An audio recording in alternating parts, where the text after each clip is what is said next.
જય હિન્દ મિત્રો। તો મિત્રો આજે આપણે ગુજરાત અને ભારતના ઇતિહાસનો આપણે ચોથો ભાગ જોશું। જો અગાઉના 3 ભાગ તમે ન જોયા હોય તો ચેનલ ઉપર અવેલેબલ છે, તમે જોઈ શકો છો। અને મિત્રો આ વિડીયોની PDF ફાઇલ પણ તમને મળી જશે આપણી નોલેજ સાથી એકેડમીની એપ્લિકેશન ઉપર। એપ્લિકેશનની લિંક પણ નીચે ડિસ્ક્રિપ્શનમાં છે, તમે તેને ડાઉનલોડ કરી શકો છો। તો ચલો મિત્રો આજનો વિડીયો શરૂ કરીએ। તો પહેલો પ્રશ્ન છે, ઈસવીસન 1947માં ભારતના સ્વતંત્ર સમયે ગુજરાતના કયા દેશી રાજ્યએ ભારતીય સંઘમાં જોડાવાનો ઇનકાર કરી પાકિસ્તાન સાથે જોડાણ ખત પર સહી કરી અને જેને પાછળથી આરજી હુકુમત દ્વારા મુક્ત કરાયું? તો તેની અંદર સાચો જવાબ આવશે ઓપ્શન બી, જૂનાગઢ। તો જૂનાગઢ જે છે આઝાદી સમયમાં જે નવાબ તેના હતા મોહબ્બત ખાન ત્રીજો અને તેમના દીવાન શાહનવાઝ ભુટ્ટોએ પ્રજાની ઈચ્છા વિરુદ્ધ 15 ઓગસ્ટ 1947ના રોજ જૂનાગઢને પાકિસ્તાન સાથે જોડાવાની સત્તાવાર જાહેરાત કરી દીધી। હવે જૂનાગઢ ચારેય બાજુથી ભારતીય સરહદથી ઘેરાયેલું હતું અને આ નિર્ણય સુરક્ષા માટે પણ મોટો પડકાર હતો। હવે નવાબના આ નિર્ણય સામે મુંબઈ ખાતે 25 સપ્ટેમ્બર 1947ના રોજ શામળદાસ ગાંધીના નેતૃત્વ હેઠળ આરજી હુકુમતની સ્થાપના કરવામાં આવી। હવે મિત્રો આરજી હુકુમતની સ્થાપના ક્યાં કરવામાં આવી હતી? તો તેમાં જવાબ છે મુંબઈ ખાતે, બરાબર। ગુજરાતમાં નહોતી, આરજી હુકુમતની સ્થાપના મુંબઈમાં કરવામાં આવી હતી 25 સપ્ટેમ્બર 1947ના રોજ। અને આ હુકુમતના સંરક્ષણ મંત્રી હતા રતુભાઈ અદાણી અને આરજી હુકુમતના જે લોકસેના એટલે કે જૂનાગઢના અનેક ગામો કબજે કર્યા હતા। હવે ચારેય બાજુથી ઘેરાયેલા નવાબ મોહબ્બત ખાને પોતાના કૂતરાઓ અને ધન સંપત્તિ લઈને વિમાન મારફતે કરાચી એટલે કે પાકિસ્તાન ભાગી ગયા અને ત્યારબાદ દીવાન શાહનવાઝ ભુટ્ટોએ પણ ભારત સરકારને જૂનાગઢનો વહીવટ સંભાળી લેવા માટે વિનંતી કરી, એટલે કે તેને ભારતને જૂનાગઢ આપી દીધું।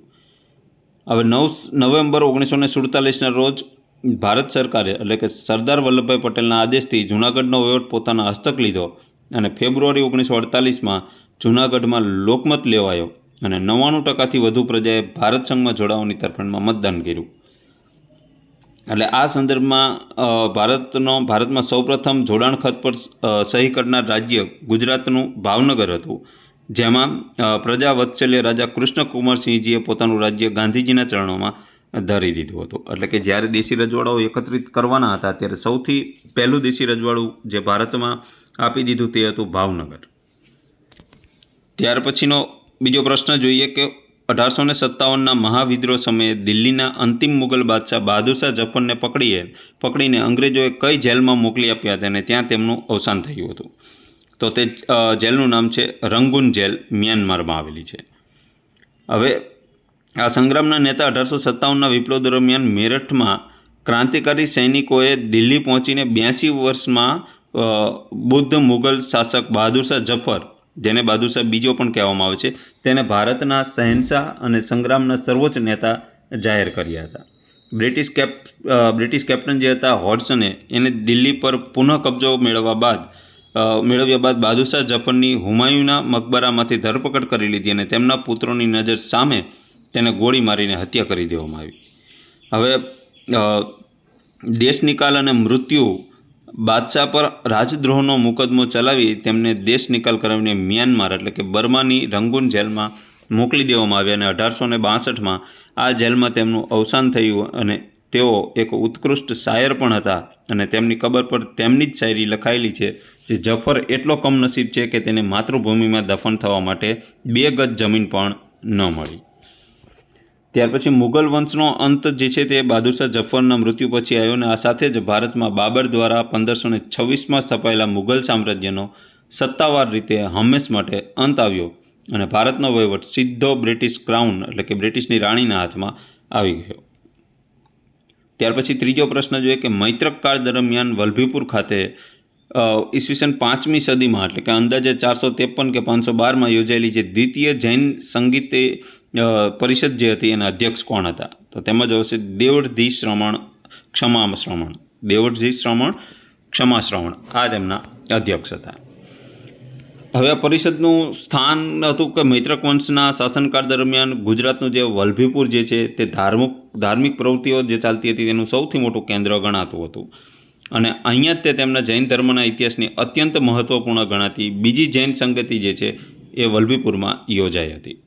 અને તેના અધ્યક્ષ કોણ હતા? તો કે દેવર્ધિ શ્રવણ ક્ષમા શ્રવણ, એટલે કે દેવર્ધિ ક્ષમણ એને ક્ષમા શ્રવણ પણ કહેવામાં આવે છે.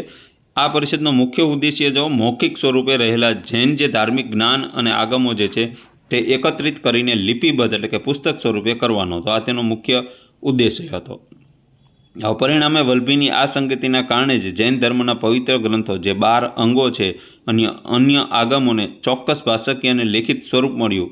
અને આ પરિષદ પછી જૈન ધર્મ શ્વેતાંબર પંથના સિદ્ધાંતો વધુ સુદૃઢ થયા.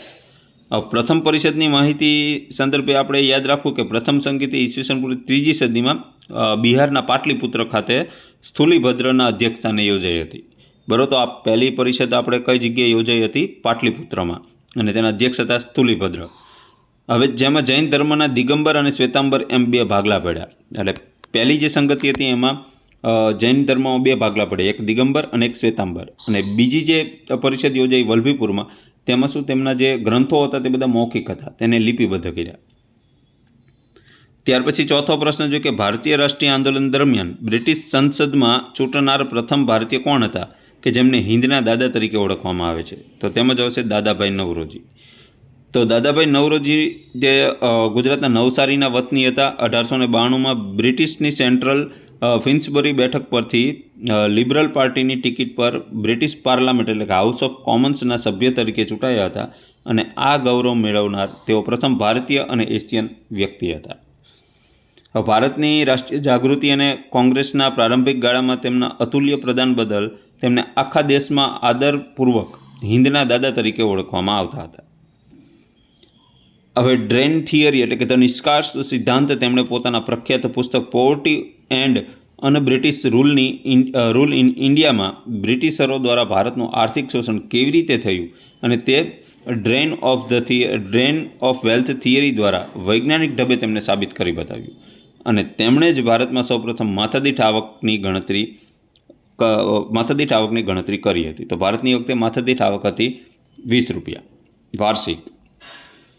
હવે તેઓ કોંગ્રેસના સ્થાપક સભ્યોમાંના એક હતા અને તેમને 3 વખત કોંગ્રેસના વાર્ષિક અધિવેશનનું પ્રમુખ પદ તરીકે પણ ચૂંટાયા હતા. ક્યારે? તો કે 1886માં, 1893માં અને 1906માં. 1906ના જે કલકત્તા અધિવેશન હતું તેમણે સૌપ્રથમવાર મંચ પરથી સ્વરાજ શબ્દનો પ્રયોગ કર્યો હતો. તો સ્વરાજ શબ્દનો પ્રયોગ કોણે કર્યો હતો? દાદાભાઈ નવરોજીએ. ત્યાર પછી ઈસવીસન 1026માં જ્યારે ગજનીના સુલતાન મહંમદ ગજનીએ સોમનાથ મંદિર પર આક્રમણ કરી લૂંટ ચલાવી ત્યારે ગુજરાતના શાસક કોણ હતા અને તેઓ કયા વંશના હતા? તો ત્યારે ગુજરાતના શાસક હતા ભીમદેવ પ્રથમ અને તેમનો વંશ હતો સોલંકી વંશ. તો જાન્યુઆરી 1026માં અફઘાનિસ્તાનના ગજની સામ્રાજ્યના ક્રૂર શાસક મહંમદ ગજનીએ જ્યારે સોમનાથ પર આક્રમણ કર્યું ત્યારે ગુજરાતની અંદર સોલંકી વંશના ભીમદેવ પ્રથમનું શાસન હતું અને જેમને ઇતિહાસમાં તેને બાણાવળી ભીમ તરીકે પણ ઓળખવામાં આવે છે. અને એ સમયે ઓચિંતા આક્રમણથી બચવા માટે તેમણે કંથકોટના કિલ્લામાં આશ્રય લીધો હતો. આ કંથકોટનો કિલ્લો આવેલો છે કચ્છમાં. હવે પ્રજાનો પ્રતિકાર કરવા માટે રાજાની ગેરહાજરીમાં પણ સ્થાનિક પ્રજા ક્ષત્રિયોને ખાસ કરીને હમીરજી ગોહિલ તથા વેગડા ભીલ અને વીરોએ સોમનાથ મંદિરની રક્ષા કાજે હસ્તામુખે બલિદાન આપ્યા હતા. અને ગજનીય મંદિરનો ગર્ભગૃહ તોડી અઢળક સોનું, હીરા જવેરાત લૂંટીને લઈ ગયો હતો. હવે મંદિરનું પુનઃનિર્માણ ગજનીના ગયા પછી ભીમદેવ પ્રથમે માળવાના પરમાર રાજા ભોજ સાથે મળીને સોમનાથ મંદિરનું પથ્થરનું સુંદર પુનઃનિર્માણ કરાવ્યું હતું. હવે ભીમદેવ પ્રથમના અન્ય જે સ્થાપત્યોની આપણે વાત કરીએ તો ગુજરાતમાં 2 અદ્ભુત સ્થાપત્યોનું નિર્માણ તેમણે કરેલું છે. એક છે મહેસાણા જિલ્લામાં આવેલું પ્રખ્યાત મોઢેરાનું સૂર્ય મંદિર જે પુષ્પા નદીના કિનારે આવેલું છે, અને બીજું છે તેમની પત્ની ઉદયમતીએ બંધાવેલી રાણકી વાવ. ત્યારબાદ છઠ્ઠો પ્રશ્ન જોઈએ કે ગાંધીયુગ દરમિયાન વર્ષ 1920માં સ્થાપિત ગુજરાત વિદ્યાપીઠના પ્રથમ કુલાધિપતિ કોણ હતા? તો તેમાં જ આવશે મહાત્મા ગાંધીજી. તો અસહકાર આંદોલન દરમિયાન સરકારી બ્રિટિશ શાળાઓ અને અંગ્રેજોનો બહિષ્કાર કરીને ભારતીય યુવાનોએ રાષ્ટ્રીય શિક્ષણ આપવા માટે 18 ઓક્ટોબર 1920ના રોજ અમદાવાદ ખાતે ગુજરાત વિદ્યાપીઠની સ્થાપના કરવામાં આવી હતી. હવેના સૌપ્રથમ કુલાધિપતિ તરીકે મહાત્મા ગાંધી પોતે જ હતા અને તેઓ પોતાના જીવનના અંત એટલે 1948 સુધી આ પદ પર રહ્યા હતા. એટલે કે સ્થાપના કરી ત્યારથી તે એમના જીવનના અંત સુધી તેઓ જે ગુજરાત વિદ્યાપીઠ છે તેમના કુલપતિ રહ્યા હતા. ગાંધીજી પછી સરદાર વલ્લભભાઈ પટેલ અને ડૉક્ટર રાજેન્દ્ર પ્રસાદે આ પદ સંભાળ્યું હતું. વિદ્યાપીઠના પ્રથમ કુલનાયક તરીકે પ્રખ્યાત શિક્ષણવિદ આચાર્ય એટી ગીદવાણીની નિમણૂક કરવામાં આવી હતી, એટલે કે કુલનાયક એટલે કે વાઇસ ચાન્સેલર તરીકે. અને કાકા સાહેબ કાલેલકર પણ પાછળથી આ સંસ્થાના કુલનાયક બન્યા હતા. હવે આમના મુખ્ય આદર્શ વાક્યની વાત કરીએ તો ગુજરાત વિદ્યાપીઠનું મુખ્ય સૂત્ર શું હતું? તો કે સા વિદ્યા વિમુક્તએ, એટલે કે વિદ્યા તે છે કે જે મુક્તિ અપાવે બંધનોમાંથી અને ગુલામોમાંથી. તો આ સંસ્થાને દેશમાં અનેક રચનાત્મક કાર્યકરો અને સ્તંભો આપ્યા છે. ત્યાર પછી 7મો પ્રશ્ન જોઈએ. દિલ્હી સલ્તનતના ગુલાબ વંશના કયા શક્તિશાળી શાસકે સજીદા એટલે કે સાષ્ટાંગ પ્રણામ અને પાબોસ એટલે કે રાજાના પગ ચૂમવાની પ્રથા દરબારમાં ફરજિયાત કરી હતી? તો તેમાં જવાબ આવશે ગ્યાસુદ્દીન બલબન. તો આ ગ્યાસુદ્દીન બલબન જે છે તે સુલતાનની સત્તા અને પ્રતિષ્ઠાને વધારવા માનતો હતો અને તેમને રાજત્વનો દૈવી સિદ્ધાંત લાગુ કર્યો અને એના મુજબ સુલતાન એ પૃથ્વી પર ઈશ્વરનો પડછાયો છે એવું તે માનતા હતા. હવે ઈરાની પ્રથાઓ દરબારમાં અમીરો અને સરદારોની શક્તિ તોડવા અને શિસ્ત લાવવા માટે તેમણે ઈરાની પરંપરાઓ સજીદા અને પાબોસ ફરજિયાત બનાવી. આ ઉપરાંત તેણે પર્શિયન નવું વર્ષ નવરોઝ ઉજવવાની શરૂઆત પણ ભારતમાં કરી હતી. હવે મિત્રો આમાં ઇલ્તુત્મિશ દ્વારા સ્થાપવામાં આવેલું જે 40 શક્તિશાળી તુર્ક અમીરોના સંગઠન તુર્કાને ચહલગાનીનો બલબને જાસૂસી તંત્ર મજબૂત કરીને સંપૂર્ણ નાશ કર્યો હતો, કારણ કે તે પોતે પણ ભૂતકાળમાં આ સંગઠનનો સભ્ય રહી ચૂક્યો હતો. ત્યાર પછી 8મો પ્રશ્ન જોઈએ કે મહાગુજરાત આંદોલન સમયે ઇન્દુલાલ યાજ્ઞિકની સભાઓને અટકાવવા માટે કોંગ્રેસ દ્વારા અમદાવાદમાં કયા સ્થળે જવાહરલાલ નહેરુની સમાંતર સભા યોજાઈ હતી અને જેને પ્રજાએ જનતા કર્ફ્યુ દ્વારા નિષ્ફળ બનાવી હતી? તો જવાહરલાલ નહેરુની જે સભા હતી તે કઈ જગ્યાએ તેમને યોજાઈ હતી, બરાબર, કે જેથી તે મહાગુજરાત જનતા પરિષદ છે તે તેમને જે આંદોલન હતું તેમને નિષ્ક્રિય કરવા માટે. તો સપ્ટેમ્બર 1956 તત્કાલિક વડાપ્રધાન જવાહરલાલ નહેરુ જે છે તે દ્વિભાષી મુંબઈ રાજ્યના સમર્થનમાં અમદાવાદમાં ખાડિયા સ્થિત લાલ દરવાજા નજીક સરદાર બાગ સામે મોટી જાહેર સભા તેમણે કરી હતી. હવે ગુજરાતની જનતાએ તેને કર્ફ્યુ જાહેરાત કરી અને પરિષદના નેતા ઇન્દુલાલ યાજ્ઞિકે નહેરુની સભાનો અહિંસક વિરોધ કરવા માટે પ્રજાને જનતા કર્ફ્યુ પાડવાની અપીલ કરી અને પ્રજાએ સ્વયંભૂ રીતે ઘરની બહાર નીકળવાનું બંધ પણ કર્યું અને રસ્તાઓ સુમસાન થયા. હવે સમાંતર સભાનો ચમત્કાર એવો થયો કે એક તરફ વડાપ્રધાન નહેરુની સભામાં માત્ર થોડા પોલીસવાળા અને કોંગ્રેસી કાર્યકરો જ હતા, બાકી બધી ખુરશીઓ ખાલી હતી.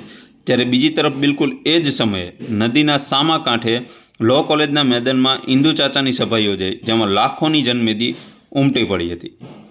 અને આ ઘટનાને દિલ્હીની કેન્દ્ર સરકારે સ્પષ્ટ સંદેશ આપ્યો કે ગુજરાતની જનતા હવે અલગ રાજ્યના મુદ્દે કોઈ બાંધછોડ કરવા માટે તૈયાર નથી અને આંદોલન કોઈ નેતા પૂરતું નહીં પણ જનતા આંદોલન બની ચૂક્યું છે. એટલા માટે પછી સરકારને નમવું પડ્યું અને આપણે ગુજરાત સ્ટેટ અલગ કરી આપ્યું. ત્યાર પછીનો પ્રશ્ન છે કે મુગલ બાદશાહ શાહજહાએ પોતાના શાસનકાળ દરમિયાન અમદાવાદમાં કયો પ્રખ્યાત મહેલ બંધાવ્યો હતો જે આજે પણ સ્થાપત્ય કલાનો ઉત્તમ નમૂનો છે? તો તેમાં જવાબ છે શાહીબાગનો મોતીશાહી મહેલ.